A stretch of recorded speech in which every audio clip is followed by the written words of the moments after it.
I just wanted to tell those that are helping me and supporting me how much I appreciate it. One thing that I have to focus on and stay focused on is that there's always going to be people who tell me that the police didn't do what they did to me when they admitted under oath, when I have all the evidence and proof that I will ever need. But see, that's not the point, because that horrendous energy of denial and deceit comes through from every different angle. But one thing that is important that I know those that love me is that I'm dealing with something that I'm going to have to deal with in the future.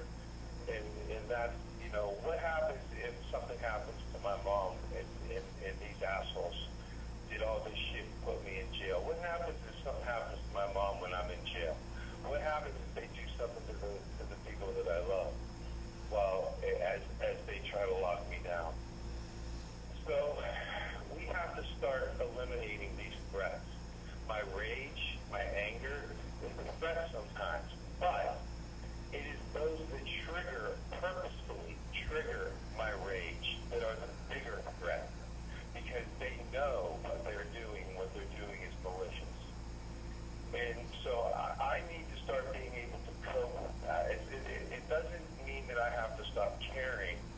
It means that there has to be a process of accepting loss and accepting death in my life, where I don't fall apart, where my rage and my versus my responsibility versus my oath, where if my mother were to pass while I'm in here, I can't fall apart, and I have to depend on other people to eliminate those threats to me. And I have to understand that a lot of that elimination has to happen behind closed doors.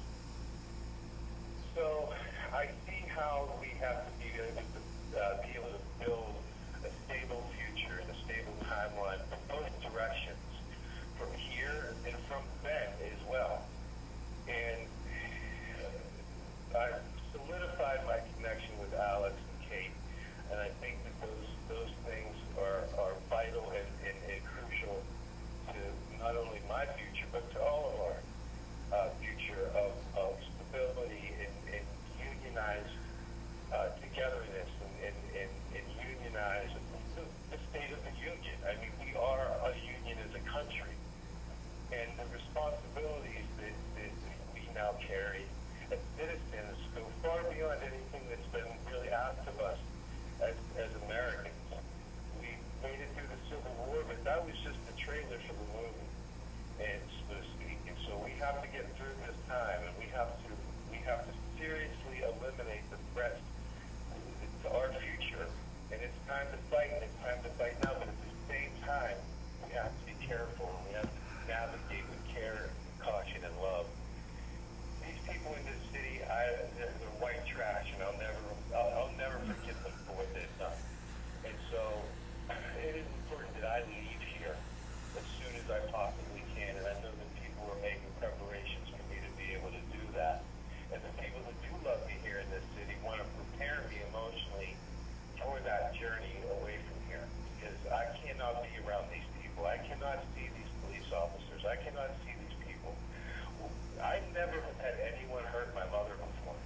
No one has ever hurt my mother before. No one has ever dared hurt my mother before. And so now, as I sit in this